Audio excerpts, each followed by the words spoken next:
Dans la séquence vidéo précédente, nous avons vu comment déclarer concrètement une classe, comment déclarer concrètement des instances en C++. Nous avons vu comment déclarer et utiliser à la fois les attributs et les méthodes. Mais nous n'avons pas fait le tour des aspects encapsulation et abstraction, puisque pour l'instant nous avons vu uniquement les attributs et les méthodes, donc si l'on veut cet axe-là de l'aspect de ce diagramme, mais on n'a pas encore vu comment séparer en partie visible, ce qu'on appelle l'interface, et en partie cachée, les détails d'implémentation. Donc on n'a pas encore vu cet axe-ci de ce diagramme, ce qui fait l'objet donc de cette séquence. Comme nous avions vu dans la vidéo sur les concepts généraux de la programmation orientée objet, il n'est pas bon que tous les attributs et toutes les méthodes d'une classe soient accessibles à tout le monde. Il vaut même mieux d'ailleurs limiter l'accès à quelques méthodes bien choisies. Concrètement, pour la classe rectangle, nous avions décidé de limiter l'interface à la méthode surface et de mettre les attributs largeur et hauteur dans la partie cachée, dans les détails d'implémentation. Comment traduire cela concrètement en C++? Eh bien pour ça, on va utiliser deux mots-clés qui sont les mots-clés public et private. Commençons donc par private qui va déclarer la partie détail d'implémentation, la partie qui va rester cachée, la partie qui est privée. Donc ici, on va dire que les attributs hauteur et largeur sont private. Une fois qu'on a mis le mot-clé private suivi des deux points, toutes les variables et méthodes qui suivent ce mot-clé private sont toutes inaccessibles depuis l'extérieur de la classe, c'est-à-dire restent accessibles uniquement aux méthodes de la classe en question. Notez que l'on peut aussi bien sûr mettre des méthodes dans la partie privée, ce seront simplement des méthodes que seules les instances de la classe pourront appeler et pas les instances d'autres classes ni appelables depuis le main.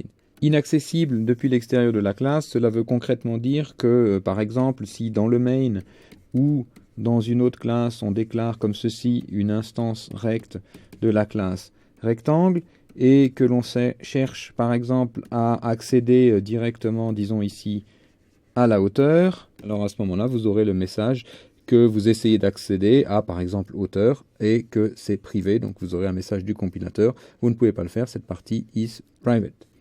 Par défaut, si vous ne spécifiez rien du tout, donc par exemple, si j'avais pas mis cette classe-là, comme on l'a fait en fait jusqu'à maintenant, ben par défaut, à ce moment-là, tout ce qui est déclaré dans la classe est private. Donc, en toute rigueur, sur l'exemple que l'on a ici, comme on n'a rien déclaré ici, la méthode surface est elle aussi private. Ceci dit, moi je vous recommande de systématiquement expliciter les droits d'accès et donc expliciter mettre private pour la partie private et puis donc mettre le mot-clé qui va permettre que l'on puisse accéder à la méthode surface de l'extérieur qui est le mot-clé public.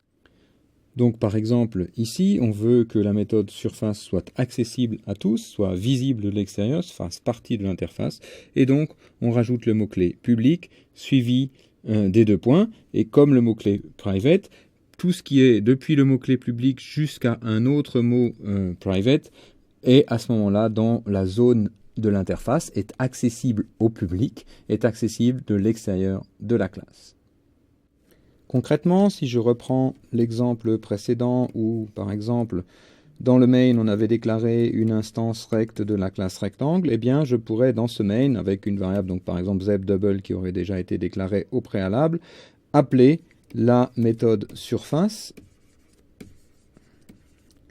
de la classe rectangle, puisque cette méthode surface ici étant publique, elle est accessible depuis n'importe où, et en particulier depuis le main. Si par contre, on avait oublié ce mot public ici, alors donc, par défaut, le droit d'accès est un droit privé, et alors à ce moment-là, on ne pourrait pas appeler la méthode surface à cet endroit-là.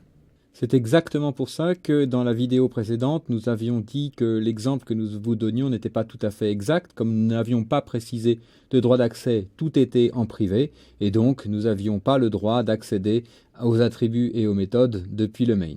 Laissez-moi maintenant vous rappeler les bonnes pratiques qui ont été présentées dans la partie très générale sur les principes de l'orienté objet, qui disent donc que l'on mettra en privé tous les attributs et la plupart des méthodes qui vont servir en interne, et qu'on mettra dans la partie publique uniquement quelques méthodes bien choisies, ce que l'on appelle l'interface. Il est vraiment important de n'avoir absolument aucun attribut ici dans la partie publique. Ceci dit, vous me direz, mais si tous les attributs sont en privé, comment faire si on a besoin de les utiliser? Par exemple, si je voulais changer la hauteur de mon rectangle, ceci en soi est discutable. Est-ce qu'on veut vraiment changer la hauteur d'un rectangle? Mais soit, supposons que l'on veuille donc accéder à la hauteur du rectangle, ou ne serait-ce que par exemple la connaître. Comment faire pour connaître la hauteur ou la largeur du rectangle s'ils sont en privé, puisque je ne peux pas y accéder de l'extérieur de la classe. Je ne peux par exemple pas faire quelque chose comme ceci, déclarer un nouveau rectangle, et puis donc vouloir afficher sa hauteur. Je ne peux pas faire cela, parce que donc l'attribut étant privé.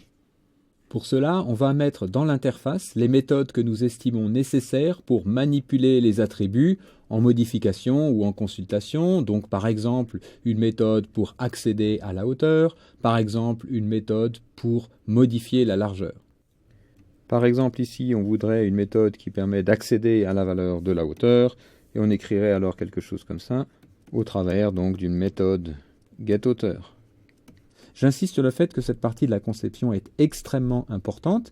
Il ne faut pas systématiquement mettre des méthodes qui permettent de modifier, ni même de lire tous les attributs d'une classe. Mais il faut bien réfléchir à quels sont les attributs que l'on veut offrir au travers d'une méthode, soit en modification, soit donc en accès, en lecture depuis l'extérieur. De telles méthodes, c'est ce qu'on appelle des accesseurs pour accéder aux attributs et des manipulateurs pour les modifier. Les accesseurs, aussi appelés méthodes get ou getters, sont donc des prédicats puisqu'ils ne vont pas changer les attributs, dont on mettra donc le mot-clé const derrière leur en-tête, et permettent de retourner la valeur d'un attribut. Donc par exemple, si on veut retourner la valeur de l'attribut hauteur, hauteur étant de type double, on va retourner ici une valeur du même type, on va retourner la hauteur, donc un double. Get hauteur, la méthode est donc un prédicat, donc on va écrire ici que c'est const, et on écrira simplement retourne hauteur. Je vous rappelle que toutes les méthodes ont accès à tous les attributs, donc ici c'est bien la hauteur de l'instance courante. De la même façon, on peut ici déclarer un accesseur pour l'attribut largeur. On a aussi donc des manipulateurs, appelés aussi méthodes set ou setters, qui permettent de modifier cette fois-ci, et donc ce sont donc des actions, de modifier les attributs en leur affectant une valeur. Donc pour ça, pour affecter une valeur, il faut bien qu'on reçoive une valeur de l'extérieur, c'est cette valeur que l'on va mettre dans l'instance, et donc on va recevoir ici un paramètre qui est la valeur à mettre, et on retournera cette fois-ci rien. Ce n'est pas le but de retourner une valeur, mais de mettre une valeur, et la valeur que l'on a reçue, donc par exemple ici le paramètre h, on va la recopier donc dans cette hauteur, on la recopiera dans hauteur, et le paramètre l ici dans cette largeur, on le recopiera dans l'attribut largeur. Regardons donc un exemple complet, toujours avec notre classe rectangle. Dans la partie interface publique, on aura donc déclaré comme d'habitude la méthode surface, et puis on aura donc ajouté ici un accesseur à la hauteur qui est un prédicat, donc ici const, un accesseur à la largeur qui va retourner la largeur, et puis donc ici deux modifieurs comme présenté précédemment qui vont recevoir respectivement une valeur pour la hauteur et une valeur pour la largeur. Et puis dans la partie privée de notre classe rectangle, qui se termine ici, dans la partie privée, nous aurons donc les deux attributs hauteur et largeur. Comment on utilise ça? Donc dans le main, on va déclarer ici une instance rect1 de la classe rectangle, et puis on va donc utiliser la méthode setHauteur pour affecter la hauteur de rect1 à la valeur 3, ce qui aura donc pour effet de faire la chose suivante. On a donc ici une instance rect1 de la classe rectangle, et ici on appelle setHauteur qui va donc affecter une valeur à la hauteur de rect1. C'est donc bien la hauteur de rect1 qui va recevoir la valeur 3, puis ensuite on va appeler ici la méthode setLargeur avec la valeur 4, donc ici on va passer 4 et on mettra 4 dans la largeur, mais la largeur de rect1. C'est donc bien la largeur de rect1 qui recevra la valeur 4. Puis ensuite, donc par exemple, on pourrait vouloir afficher la hauteur, et on appelle ici donc la méthode getHauteur, ici donc qui va retourner la hauteur, mais la hauteur de rect1, et donc cet appel ici qui va nous retourner la valeur 3. Alors une question que me posent souvent mes étudiants, c'est mais monsieur, pourquoi faire tout ceci? C'est trop compliqué. Pourquoi pas simplement tout mettre en public? Et auquel cas on pourrait accéder directement aux différents champs. On n'aurait pas besoin de mettre toutes ces méthodes get, set. Et surtout, on n'aurait pas besoin de réfléchir auquel mettre et quelle méthode bien choisir dans l'interface.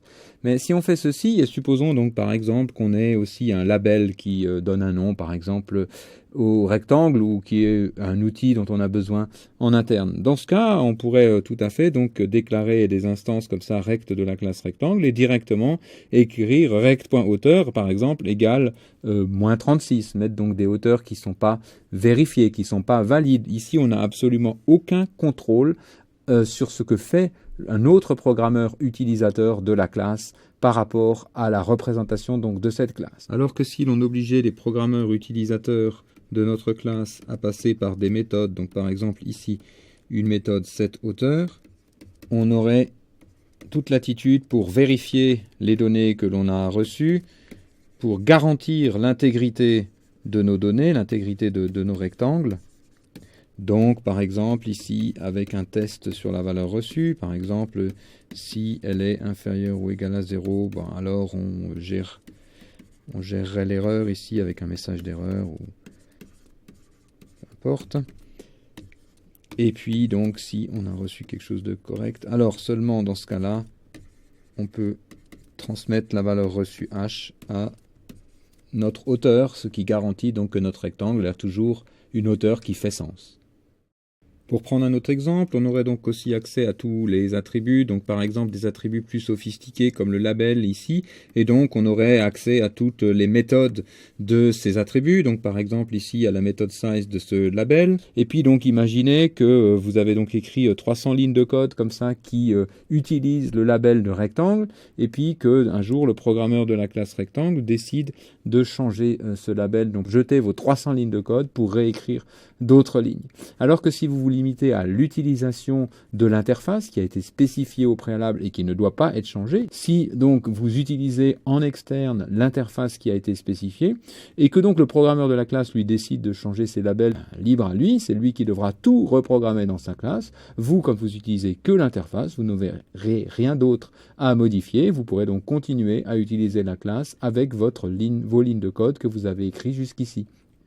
Ces notions, ces contraintes donc d'orienter objet, ces notions d'encapsulation, d'abstraction, de limitation de l'interface prennent donc vraiment du sens quand on écrit des gros programmes, quand on partage du code au sein d'une équipe. C'est d'ailleurs dans ce contexte-là qu'elles ont été développées, qu'elles ont été inventées et mises en place. Mais c'est comme ceci que l'on fait de la bonne programmation, que l'on écrit des programmes que l'on peut facilement faire évoluer, c'est-à-dire des programmes modulaires. Donc même si dans un premier temps, ça vous semble un petit peu fastidieux sur des petits programmes qui sont développés dans le cadre d'exercices simples, pensez à cette pratique en vue d'une programmation plus large et d'une bonne programmation. Terminons cette séquence par un aspect technique qui génère souvent beaucoup de questions auprès des étudiants et qui découle de ce que l'on appelle le masquage. Le masquage, c'est lorsqu'un identificateur, un nom, masque un autre nom. Donc typiquement, on avait vu ça dans le premier cours d'introduction à la programmation avec le masquage ici d'une variable i qui est masquée donc par une autre variable i locale. Donc je vous rappelle que la portée de cette variable ici, c'est l'ensemble des lignes couvertes par le for, et donc la portée de ce i, ici c'était le for, et que le i en question ici, c'est bien le i du for, qui masquait donc le i bleu qui existe toujours, mais qui dans la partie rouge était caché. Donc ici c'est bien le i bleu, qui était caché donc dans la partie rouge du for, qui était masqué par ce i-là. Eh bien, il se produit la même chose lorsque l'on déclare des méthodes. Et donc, par exemple, supposons que l'on ait voulu déclarer la méthode setHauteur ici qui reçoit une valeur pour la hauteur. Et donc, on veut indiquer par un nom bien choisi que c'est une valeur pour la hauteur. Et donc, le programmeur ici déclare hauteur comme étant aussi le nom du paramètre. Donc, comment on écrirait cette fois-ci le corps de la méthode setHauteur? On écrirait hauteur, la hauteur du rectangle, ici c'est bien l'attribut hauteur, égale ici donc la hauteur reçue en paramètre, donc cette hauteur ici c'est la même que celle reçue en paramètre. Le problème du telle écriture, bien entendu, vous l'avez tout de suite vu, c'est que le mot hauteur désigne deux choses. Il désigne à la fois l'attribut et à la fois le paramètre que l'on a reçu ici. C'est donc effectivement pas terrible pour le compilateur qui va vous insulter avec un message d'erreur en disant « je ne comprends pas ce que vous avez voulu écrire ». Donc dans ce cas-là, ce que l'on peut faire, c'est d'abord tout simplement changer le nom de l'attribut et puis donc avoir un nom qui n'est pas ambigu, comme nous l'avions fait dans un transparent qui précède. Mais l'on peut aussi désambiguiser le nom en disant que l'on veut la hauteur du rectangle, la hauteur de cette instance, et en utilisant donc un nom particulier qui est le pointeur this, qui veut dire un pointeur sur l'instance courante. Donc this, dès qu'on l'écrit, c'est un pointeur sur l'instance courante qui veut en gros dire mon adresse. Donc par exemple, pour un rectangle R1, dans une méthode, si on appelait une méthode f de R1, dans cette méthode, this vaut l'adresse de R1. Si on l'appelait sur une autre instance R2, this, à ce moment-là, dans la méthode appelée sur l'instance R2, vaudrait l'adresse de R2. Donc this sert bien à représenter dans une méthode l'adresse de l'instance courante. Donc par exemple, on pourrait écrire comme ceci, this flèche hauteur. Je vous indique ici, puisque c'est la première fois qu'on le rencontre, que la syntaxe flèche, comme ceci, A flèche B, veut simplement dire étoile A, point B. Si A est un pointeur, donc étoile A est l'objet pointé, et l'on prend donc le champ B de l'objet pointé par A. Tout ceci est un peu technique et n'a à mon avis pas besoin d'être retenu. Tout simplement, donc retenez peut-être la syntaxe, et donc si l'on a le pointeur this flèche comme ceci va permettre d'accéder aux méthodes et ici donc aux attributs de l'objet pointé par this, mais comme this c'est mon adresse, c'est-à-dire mes attributs. Donc ici, this flèche hauteur, ce sera bien la hauteur de l'instance courante, ce qui permet de garder le mot hauteur tout seul sans rien devant, comme le nom donc ici du paramètre. L'utilisation donc du mot-clé 10 est donc absolument nécessaire dans les cas de masquage. Ceci dit, moi je vous recommande d'éviter les cas de masquage et donc de donner des noms différents tout en restant significatifs, des noms différents aux attributs et aux paramètres des méthodes qui auraient besoin de toucher à ces attributs. Pour conclure, résumons ce que nous avons appris concernant les droits d'accès et les portées des attributs et des méthodes de classe. Donc, pour les droits d'accès, nous avons les deux mots-clés private et public qui opèrent sur l'ensemble des lignes de code qui les suivent. Private pour ce qui est de la partie strictement privée, c'est-à-dire l'ensemble des attributs et des méthodes qui ne sont accessibles que depuis la classe elle-même, et public pour l'ensemble des méthodes que l'on souhaite offrir accessibles de n'importe où dans le code, dans le main ou dans d'autres classes. Et puis donc si l'on déclare ici des attributs X et Y private, ils sont accessibles n'importe où dans la classe, en particulier dans les méthodes. Donc par exemple ici, en supposant qu'on n'ait pas redéclaré d'autres Y ailleurs, Y référera bien sûr le Y de l'instance courante. Par contre, on peut avoir donc un phénomène de masquage lorsque l'on déclare une variable comme ceci, typiquement un paramètre d'une méthode, qui va donc faire que, d'après les règles de résolution de portée qu'on avait vues dans le cours d'introduction à la programmation, va faire que ce nom se résout ici à la portée la plus proche, c'est-à-dire au nom du paramètre. Et si donc on souhaite pouvoir accéder à l'attribut X ici, à ce moment-là, il va falloir donc entre guillemets démasquer ce nom en rajoutant donc ici le pointeur this pour accéder à X. Ceci dit, je ne vous recommande pas d'utiliser cette façon de faire, je ne vous recommande pas d'utiliser les pointeurs 10, mais plutôt de choisir des noms différents et pertinents, différents entre les attributs et donc les paramètres de vos méthodes.